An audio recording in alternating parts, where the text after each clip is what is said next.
अच्छा जी, बिस्मिल्लाहिर्रहमानिर्रहीम। Standard costing का लेक्चर नंबर 2 स्टार्ट करते हैं, F2 का।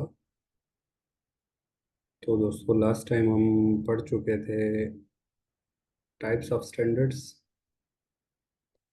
There are 4 types of standards. One is perfect और आइडियल स्टैंडर्ड, ऐसा स्टैंडर्ड जिसमें लॉसेस की कोई गुंजाइश नहीं होती। 100% रिजल्ट्स के टारगेट हमने बनाए होते हैं कि मुझे 100 में से 100 मार्क्स लेने हैं। तो इस तरह के स्टैंडर्ड्स रेयरली अचीव होते हैं और ये डीमोटिवेटिव होते हैं।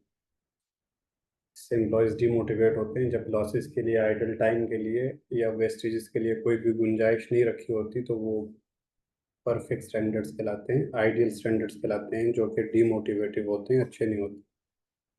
Second types of standards are attainable और अचीवेबल स्टैंडर्ड्स। ऐसे स्टैंडर्ड्स जिनके अंदर हमने some allowances for loss, loss के लिए कुछ ना कुछ अलाउंस क्रिएट किया होता है, वेस्टेज के लिए कुछ ना कुछ अलाउंस क्रिएट किया होता है।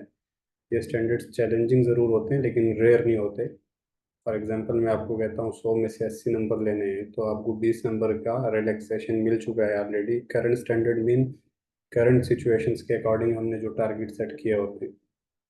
मीन नॉर्मली मैच 20 ओवर का होता है, लेकिन आज बारिश है तो इस वजह से 15 ओवर का रखा गया है। तो टारगेट्स नॉर्मली हम 20,000 यूनिट्स बनाते हैं, लेकिन आज इलेक्ट्रिसिटी वोल्टेज कम है तो हमने 15,000 यूनिट्स का बजट रखा है, टारगेट रखा है। तो जो करंट सिचुएशंस के अकॉर्डिंग हमने स्टैंडर्ड्स सेट किए होते हैं, which is known as current standards. और जब आप कंपनी बना रहे थे उस वक्त के जो टारगेट्स होते हैं उसको हम लोग बेसिक स्टैंडर्ड कहते हैं, जिसके आज के दिन में कोई यूज़ नहीं है।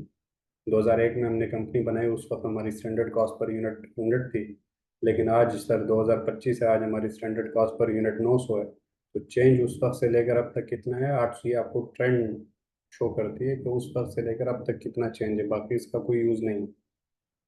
तो स्टैंडर्ड्स का और एक्चुअल का डिफरेंस जो है उसको हम लोग वेरिएंस कहते हैं। Difference between targets and actual results is known as variance. Standard which is also known as budget target.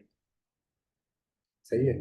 और इस वेरिएंस को ये देखना कि आपकी फेवर में या आपकी फेवर में नहीं है, जो फर्क आया हुआ है फेवर में या नहीं है, तो इसको वेरिएंस एनालिसिस कहते हैं। और वेरिएंस एनालिसिस में हम सीख चुके थे कि हम लोग क्या करते हैं सर, हम लोग मटेरियल के वेरिएंसेस को एनालाइज करते हैं।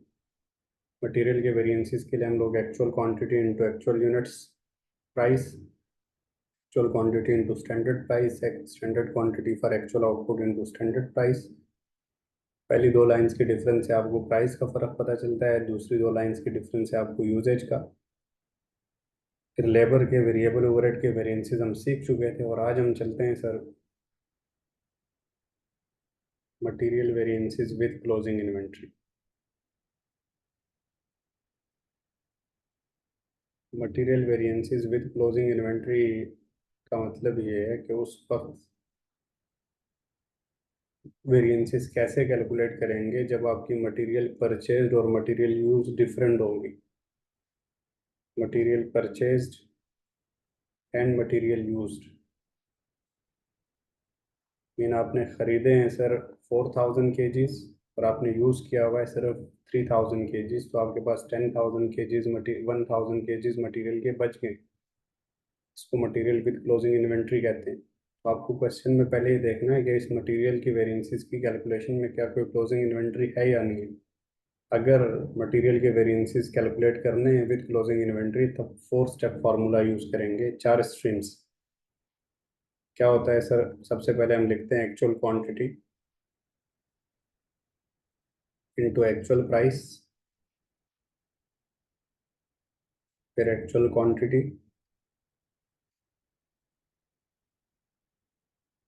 Into standard price,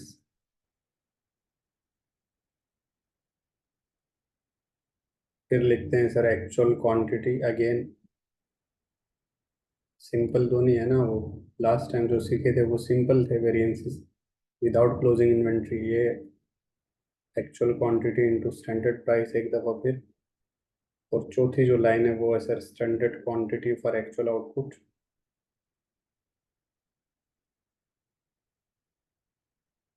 standard quantity for actual output into standard price. तो दोस्तों, actual into actual is equal to actual, जो भी आपको एक्चुअल कॉस्ट ऑफ मटेरियल दी होगी ना, वो एक्चुअल कॉस्ट उठाकर यहाँ पे लिखेंगे।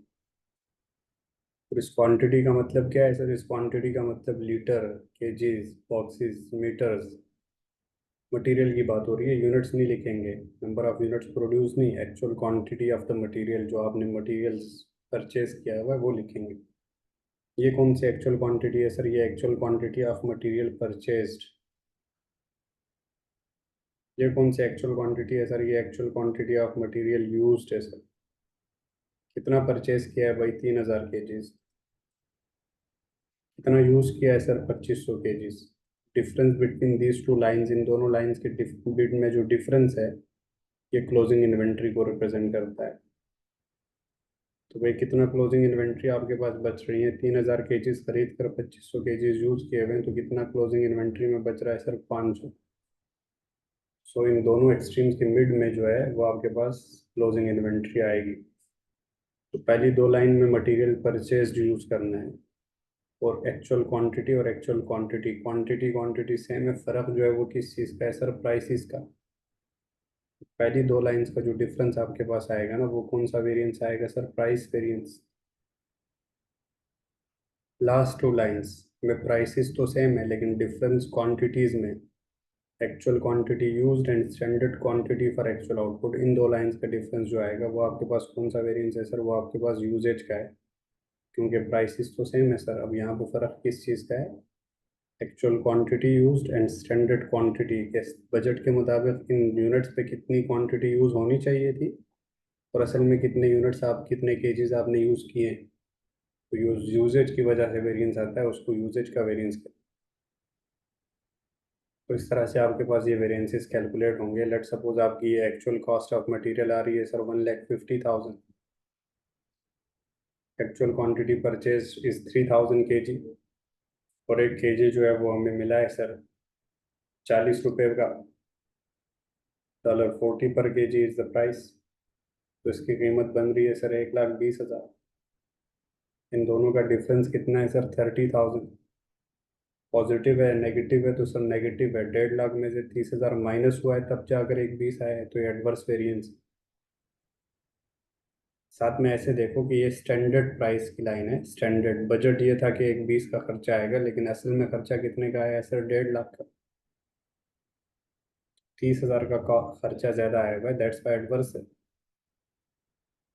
एक्चुअल क्वांटिटी यूज्ड कितना है सर? एक्चुअल क्वांटिटी कितनी यूज की है? 2500। एक केजी की कीमत कितनी है सर? 40 रुपये। 2500 इंटू 40 करूंगा तो कितनी बनती है sir? 1,00,000। Standard quantity for actual output ये कैसे कैलकुलेट होती है? कल परसों भी बताया था। Standard quantity for actual output is equal to standard quantity per unit, standard quantity per unit multiply by actual units. Standard quantity per unit कैसे फाइंड होती है sir? Standard quantity per unit mostly question में given होती है, अगर ना given हो तो कैलकुलेट कर सकते हैं। Standard quantity per unit is equal to total budgeted quantity, total budgeted quantity in litre, kgs, boxes, metres, material, divided by total budgeted units. For example standard quantity per unit आपको already question में given है। Standard quantity per unit in the question is already stated, which is $4 kg per unit. And we produced 1,000 units. असल में हम लोगों ने जो units बनाए हुए वो 1,000 है। So standard quantity per kg is 4 multiply by actual unit which is 1,000। तो इसका कितना आंसर आता है sir? 4,000, which is standard quantity for actual output multiply by standard price which is 4।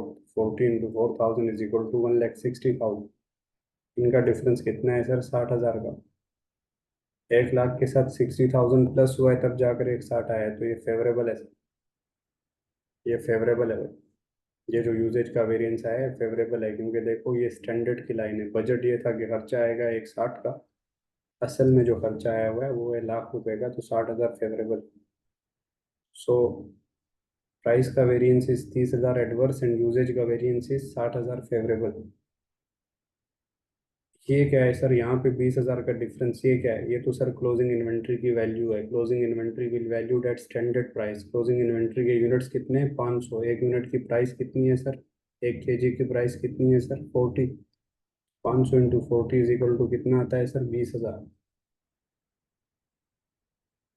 तो भाई ये जो 20,000 है ना, ये क्लोजिंग इन्वेंट्री की वैल्यू है। एक 20 में से 20 माइनस हुआ तब जाकर लाख आया। तो ये 4 स्टेप्स हैं: actual quantity into actual price, actual quantity into standard price, actual quantity used into standard price, और standard quantity for actual output into standard price. ये दोस्तों आपको बार बार लिखने पड़ेंगे, प्रैक्टिस करोगे तब जाकर आपको समझ आएगी। और हम क्वेश्चंस भी करेंगे इसके, हम इसके क्वेश्चंस भी करेंगे।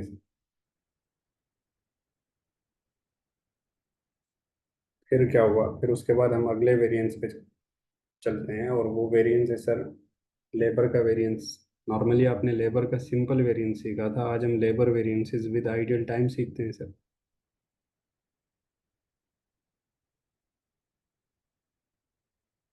Labour variance with ideal time सीखने के लिए 4 स्ट्रीम्स फार्मूला यूज होगा सर। वही, वो कौन सा फार्मूला था sir? 4 streams: actual hours into actual rate, actual into actual से क्या आएगी? Actual cost. जो भी आपको क्वेश्चन में एक्चुअल कॉस्ट दी होगी वो इधर लिखूंगा। फिर actual hours into standard rate.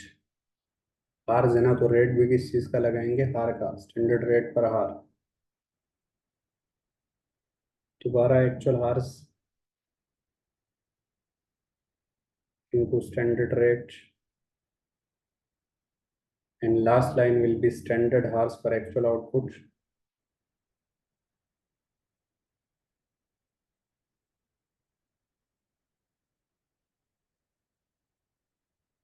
Into standard rate.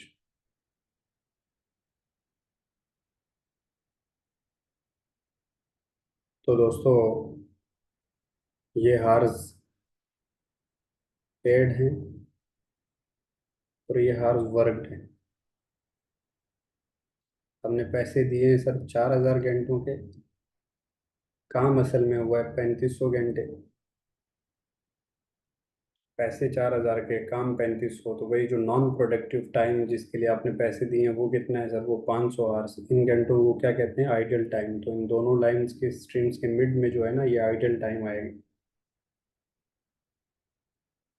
Horse paid and hours work इधर लिखो। अच्छा जी, इन दो लाइंस का डिफरेंस क्या है सर? रेट का फर्क है, क्योंकि हार्स तो पहली दो लाइंस में सिंपल सेम है। Difference is of rate. यहाँ पे भी एक्चुअल रेट लगाया हुआ है, और यहाँ पे कौन सा रेट लगाया है सर? यहाँ पे रेट लगाया है स्टैंडर्ड रेट। तो रेट का फर्क है, एंड रेट का फर्क इज नोन एज कौन सा वेरिएंस सर? रेट का वेरिएंस। तो एक्चुअल कॉस्ट और इसका जो डिफरेंस होगा, ये कौन सा वेरिएंस होगा सर? ये रेट का वेरिएंस होगा। Rate variance, labour rate variance. Labour में प्राइस नहीं होती, लेबर में रेट होती। For example, actual labour cost is 2 lakh,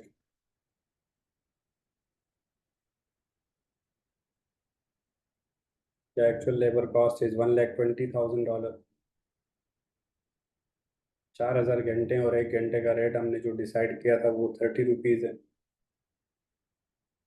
4,000 into 30 is equal to 1,20,000। तो कोई वेरिएंस ही नहीं आएगा सर। तो एक्चुअल कॉस्ट में 140,000 एज्यूम कर रहा हूँ, और ये 4,000 इंटू 30 इज इक्वल टू 120। तो डिफरेंस कितना है? 20,000 का। एक 40 में से 20 माइनस हुआ है तब जाकर एक 20 आया। That's why adverse variance. ये स्टैंडर्ड की लाइन है। बजट किया था एक 20, लेकिन एक्चुअल में कितनी कॉस्ट आई है? एक 40। Actual hours worked into standard rate. असल में कितने घंटे काम किया है? 35। और 1 घंटे का रेट क्या था सर? 30। तो कितने पैसे आते हैं सर? 90,000। और फिर मल्टीप्लाई करेंगे हम 3,500 मल्टीप्लाई बाई 30, जिससे आपके पास आंसर आता है 105,000। लास्ट लाइन क्या है sir? Standard hours per actual output, जो कि कैसे कैलकुलेट होती है? Standard hours per actual output which is equal to standard hours per unit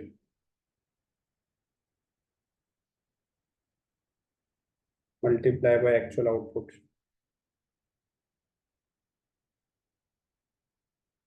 standard hours per unit कैसे फाइंड करते हैं sir? Standard hours per unit is equal to,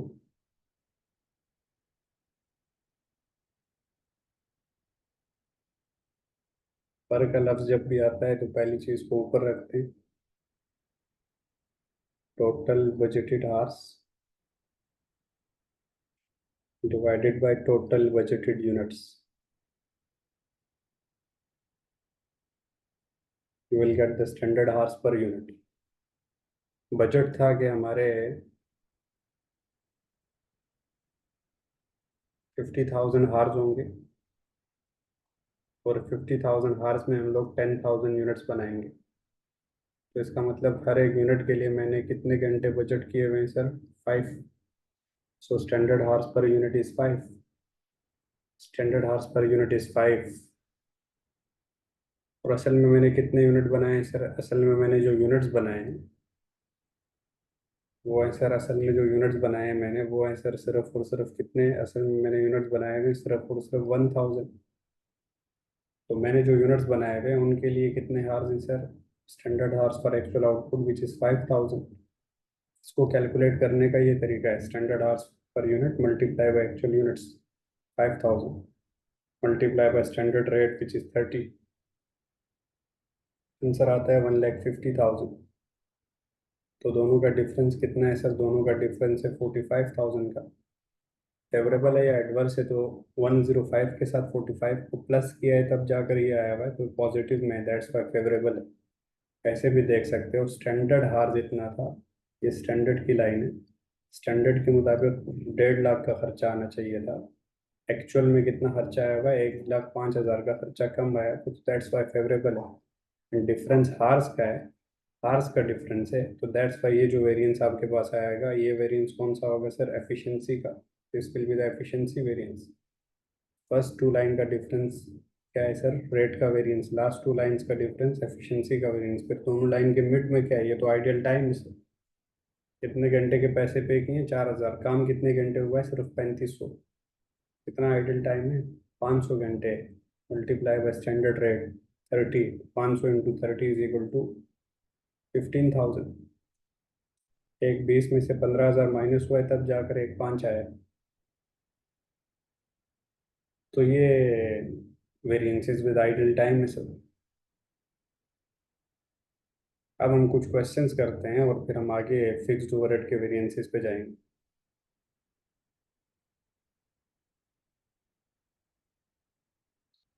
तो question कैसे करेंगे सर? क्वेश्चन के लिए हम जाते हैं अपने बुक पे, स्टैंडर्ड कॉस्टिंग पे जाएंगे। तो स्टैंडर्ड कॉस्टिंग के वेरिएंसेस अब हम कैलकुलेट करेंगे, जिसमें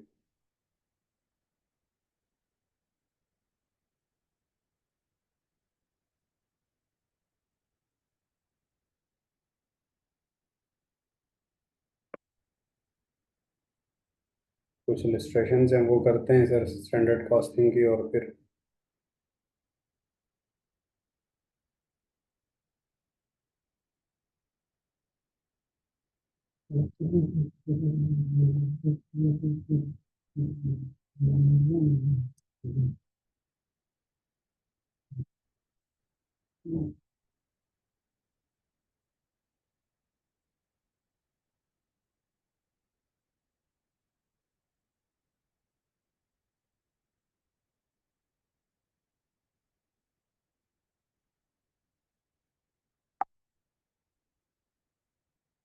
तो दोस्तों हम स्टैंडर्ड कॉस्टिंग के क्वेश्चन पे जा रहे हैं, और स्टैंडर्ड कॉस्टिंग आई थिंक नीचे है।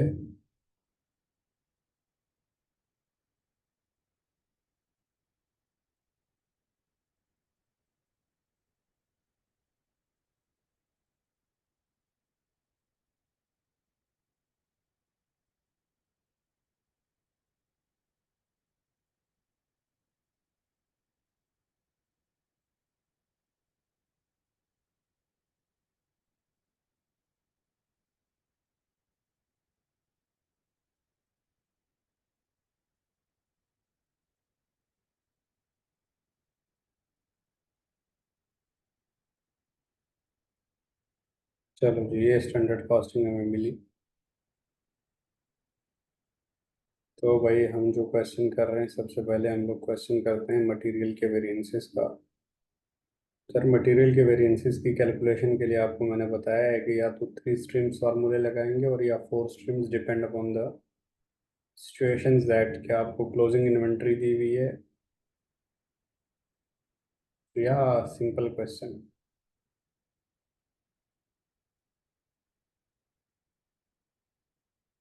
तो सर मैं इस क्वेश्चन पे आया अंडरस्टैंडिंग पे, जिसमें उसने लिखा हुआ है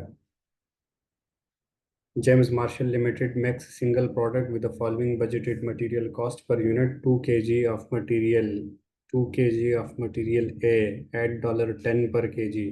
तो भाई ये जो 2 kg ऑफ मटेरियल ए आपको गिवन है ना, ये स्टैंडर्ड क्वांटिटी है। क्वांटिटी, स्टैंडर्ड क्वांटिटी, एक यूनिट के ऊपर 2 kgs हम सोच रहे हैं, और 1 kg की कीमत, ये स्टैंडर्ड प्राइस पर केजी है। तो मैं फार्मूला लिखता हूँ। क्या फार्मूला लिखूंगा sir? Actual quantity multiply by actual price, I will get the actual cost. Actual quantity multiply by standard price, इन दो के डिफरेंस से मुझे प्राइस का वेरिएंस पता चलेगा। और ये लिख रहा है मटेरियल परचेज्ड एंड यूज्ड, जितना आपने परचेज किया है उतना यूज किया है, सो कोई क्लोजिंग इन्वेंट्री नहीं है, सो 3 स्ट्रीम्स लगाऊंगा, चौथे की जरूरत नहीं है। Third streams will be standard quantity for actual output, standard quantity for actual output, standard quantity for actual output multiply by standard price। तो sir standard quantity for actual output multiply by, सबसे पहले मैं actual cost लिखूंगा। Actual cost इन दोनों का जो answer है वो एक्चुअल कॉस्ट है। कहाँ पे एक्चुअल कॉस्ट? ये लिखा हुआ है सर उसने, ये देखो, ये एक्चुअल डिटेल्स गिवन है। एक्चुअल डिटेल्स में लिख रहा है मटेरियल की जो कॉस्ट है एक्चुअली वो कितनी आई है, 20,900। सो ये 20,900 इज द एक्चुअल कॉस्ट, ये मैंने इधर लिखा।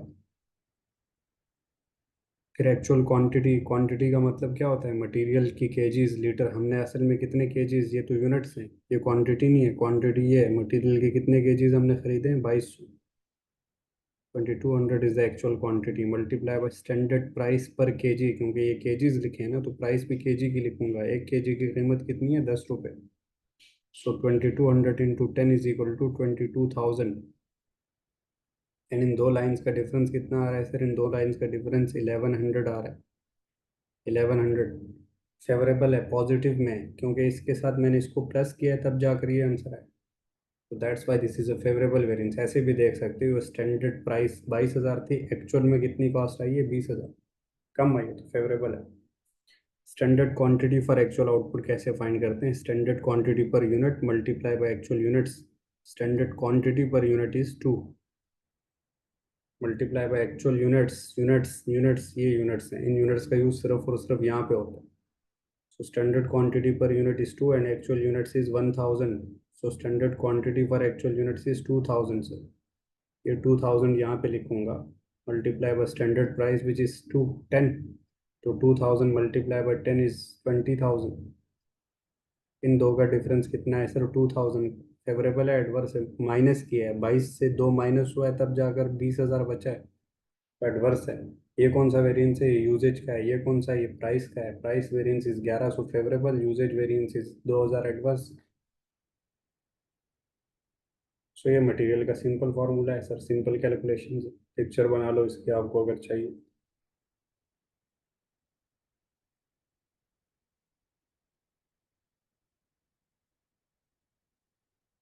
सो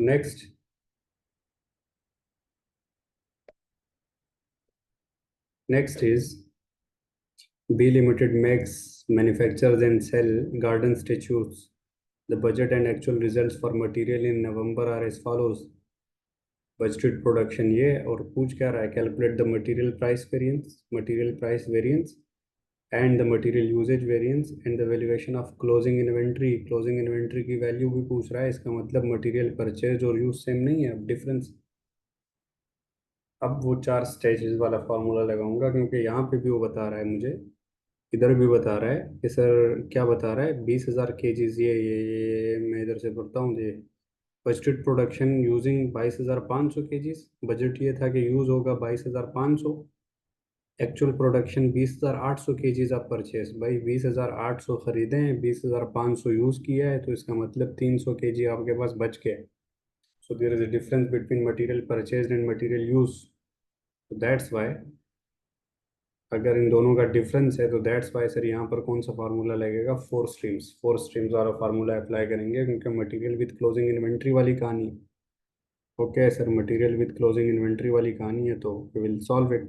कैसे सॉल्व करेंगे? तो भाइयों, हमें ये पता है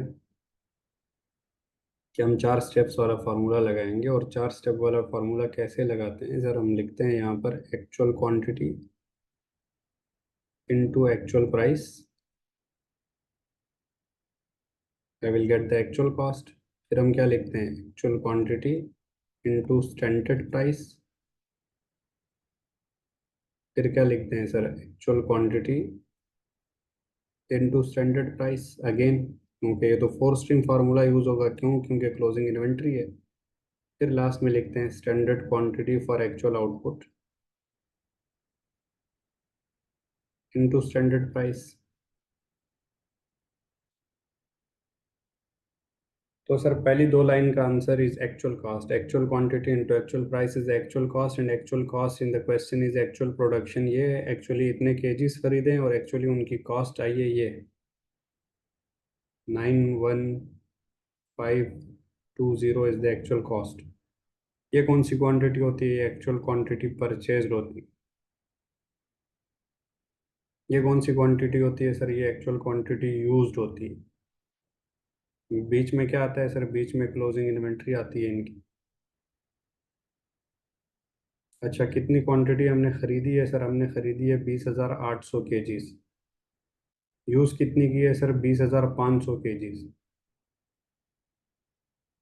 यूज़ कितनी की है सर? 22,500 kgs sir, sorry 22,000, 20,000। ये ये तो बजट था। एक्चुअली हम लोगों ने जो क्वांटिटी मटेरियल की खरीदी है 22,500 kgs है, 20,800 kgs है, वो मैंने लिख दी। एंड देयर, और 500 kgs मेरे पास क्लोजिंग में बच रहे हैं, तो 500 kgs जब क्लोजिंग में आपके पास बच रहे हैं, तो इसका मतलब आप लोगों ने जो यूज़ किया हुआ है वो कितना है sir? 20,300। Actual quantity used is 20,300। 20,300। इन दोनों का डिफरेंस देखेंगे कि भाई एक्चुअली क्वांटिटी कितनी परचेज की है, 20,800, 500 kgs आपके पास बच गए, इसका मतलब यूज़ कितना हुआ है? 20,300। And the standard price per KG is, 1 kg की कीमत कितनी है नहीं पता, तो स्टैंडर्ड प्राइस पर केजी कैसे आएगी? Standard cost divided by standard KG. Standard cost is 90,000, while the standard kgs is 22,500, so you will get the standard price per kg। Standard price per KG आपके पास आ रही है sir 90,000 divided by 22,500, standard price per KG is 4। So standard price per KG is 4 sir. 20,800 multiply by 4 करूंगा तो मेरे पास इसका answer आएगा विच इज 8320 सर। 8320 इन दोनों का इसका आंसर है। इन दोनों का डिफरेंस देखूंगा तो प्राइस का फर्क पता चलेगा। तो वही 91520 माइनस 8320, आपके पास आंसर आ रहा है सर 8320। इतना वेरिएंस है इन दोनों का डिफरेंस, एडवर्स है, क्योंकि इसमें से माइनस किया तब जाकर ये आंसर आया। सो एक्चुअल क्वांटिटी यूज्ड 20,300 है, multiply by standard price is 4। तो 20,300 को 4 के साथ मल्टीप्लाई करूंगा, 20,300 multiply by 4, I will get the answer of this line which is 81200 sir. आखिर में क्या है sir? Standard quantity for actual output कैसे फाइंड करते हैं? Standard quantity for actual output is equal to standard quantity per unit multiply by actual units. तो standard quantity per unit कितना है नहीं पता, फाइंड करते हैं। स्टैंडर्ड क्वांटिटी पर यूनिट कैसे फाइंड करूंगा? Standard quantity divided by standard units. Budgeted quantity means standard quantity which is 22,500 and standard units was 7,500, तो standard quantity per unit is 3 and actual unit produced by the company असल में कितने units बनाए 6,500, तो भाई 3 multiply by 6,500 मेरे पास answer आएगा 19,500 जो कि आपकी standard quantity for actual output है, multiply by standard price which is 478,000, ये आंसर आ रहा है। और इन दोनों का डिफरेंस इज इक्वल टू 3,200 से 3,200 एडवर्स, क्योंकि इसमें से माइनस किया तब जाकर ये आंसर आया। और यहाँ पर क्या है सर, यहाँ पर क्लोजिंग इन्वेंट्री है, क्योंकि परचेज किया है 20,800 केजीज, 20,800 केजीज हमने परचेज किया है ये, और यूज़ कितना किया है, यूज़ किया है 20,300, तो कितना क्लोजिंग में बच रहा है सर 500, और एक यूनिट को स्टैंडर्ड प्राइस पे वैल्यू करेंगे 4 पे, तो इसको इसके साथ जब मल्टीप्लाई करता हूँ तो इससे आंसर आता है 2,000।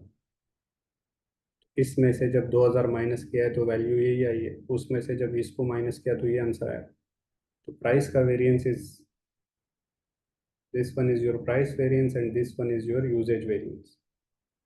तो सर आपको देखना पड़ेगा, अगर कोई क्लोजिंग इन्वेंट्री है तो फिर 3 स्ट्रीम्स की बजाय 4 स्ट्रीम्स लगानी होती।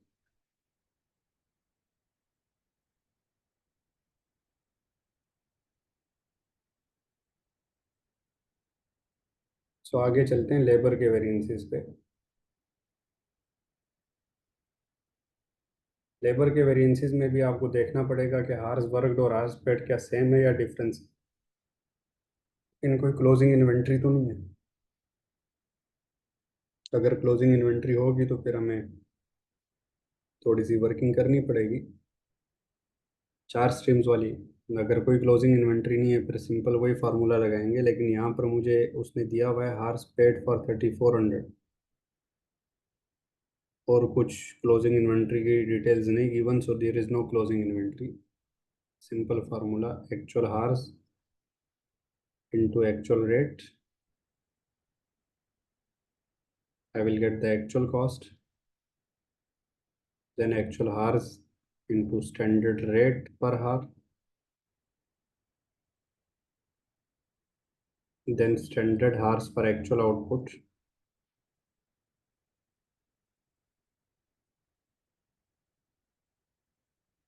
into standard rate,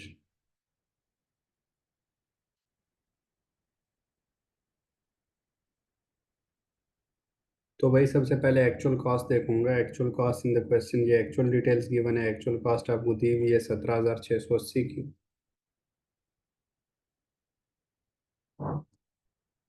फिर actual hours into standard rate करूंगा। Actual hours in the question is, actually इसने कितने घंटे काम किया, 3,400। स्टैंडर्ड रेट पर हार कितना है सर, नहीं पता स्टैंडर्ड रेट पर हार, तो फाइंड करो स्टैंडर्ड रेट पर हार। कैसे फाइंड करते हैं, total standard cost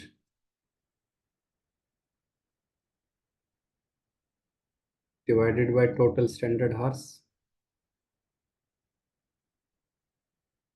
you will get the standard rate per hour।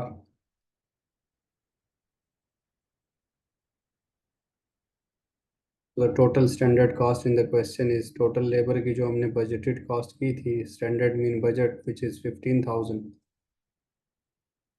divided by standard hours, budgeted hours आपके कितने थे सर, budgeted hours थे 3,000, so 15,000 divided by 3,000, my standard rate per hour is 5। 3,400 into 5 करेंगे तो आपके पास answer आएगा which is 17,000। so difference between first two line is 680 sir, negative, क्योंकि 17,680 में से ये माइनस हुआ है तब जाकर ये आंसर आया, तो इट्स मीन एडवर्स, रेट का वेरिएंस एडवर्स है sir. Standard hours per for actual output, standard hours for actual output फार्मूले में कैसे यूज करते हैं, standard hours per actual output which is equal to standard hours per unit into actual output. Standard hours per unit कितना है, standard hours divided by standard units, you will get the standard hours per unit। Standard hours divided by standard units. So the standard hours per unit is 3 and actual units produced by the company. Actually हम लोगों ने कितने units बनाए हैं sir? Actually हम लोगों ने units बनाए 1100. So standard hours per actual output is 3300 into standard rate is 5. So इसका आंसर आ रहा है सर 16500 और इन दोनों का डिफरेंस है 500. ये 500 एडवर्स है, ये एफिशिएंसी का वेरिएंस है.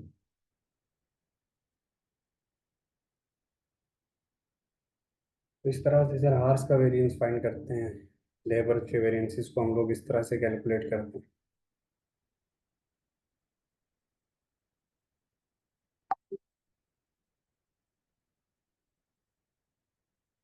सो मिलेंगे अगली क्लास में ओवरहेड्स के वेरिएंसेस के साथ. अल्लाह हाफिज़.